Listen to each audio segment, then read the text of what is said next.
trophée Sartois du web de l'année. Oui, vous pouvez applaudir Jean-Charles Rioton, l'éducateur sportif salarié du club de Lanibré, qui a mis en lumière son club de tennis sur les réseaux sociaux avec un nombre de people absolument incroyable.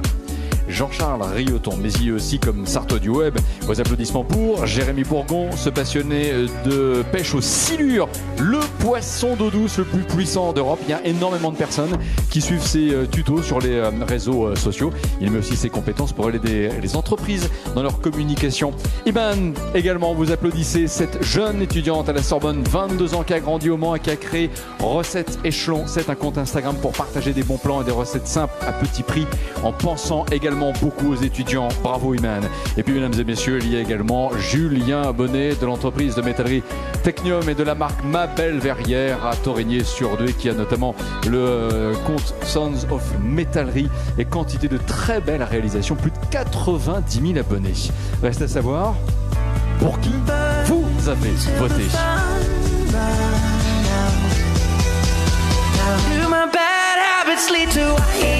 Jean-Charles Rioton, le projet Vivons nos rêves sur YouTube et sur Facebook, avec des interviews décalées de personnalités, avec le tennis pour point commun. Mais je vous en prie, placez-vous d'abord sur le devant de la scène pour la remise symbolique avec vous, Sébastien Bolette de Bar Automobile, du trophée qui revient ainsi à Jean-Charles Rioton. Regardez bien devant vous tous les deux.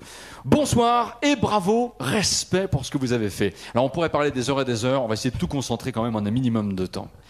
Qui avez-vous convaincu de s'associer à un moment avec des followers, avec des membres de votre club, que l'on qualifie généralement ces personnes de people? C'est un projet qui a commencé durant le confinement. On a réuni des célébrités, des personnalités en lien avec le tennis, de véritables passionnés. Et ça a très très bien fonctionné. Ça a commencé avec Alizé Cornet, la joueuse professionnelle. Et puis c'est vrai qu'on a reçu Yannick Noah, Vianney, qui est d'ailleurs licencié du club, qu'on a rencontré la semaine dernière et qui est aussi parrain de notre club. Et puis Yannick Noah est venu dans notre club. On lui avait lancé un défi de venir jouer chez nous. Il est venu chez nous, voilà, avec toute cette simplicité et cette générosité. Cyril Hanouna est venu aussi, Tatiana Golovin, le président de la fédération de tennis. Et le but véritablement, c'est toutes ces valeurs de partage, de rassemblement, pour justement essayer de permettre à nos licenciés de sortir de cette crise de la meilleure des façons, avec des étoiles dans les yeux pour les enfants en tout cas. En quelques mots, les prochains défis. On a les Jeux Olympiques et Paralympiques qui vont bientôt arriver à Paris 2024. On a signé une convention avec Tony Estanguet, qu'on a rencontré il y a à peu près 3 semaines. Donc du coup, on va essayer de créer une belle fête sur le secteur, avec les JO et les Jeux Paralympiques. Donc on espère vraiment recevoir Stéphane Oudin notamment, qui a été médaillé d'or aux Jeux Paralympiques de Tokyo.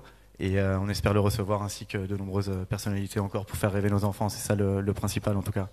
La salle va faire rimer applaudissements avec encouragement. Vous êtes ce qu'on appelle un parfait ambassadeur de la Sarthe. Merci beaucoup.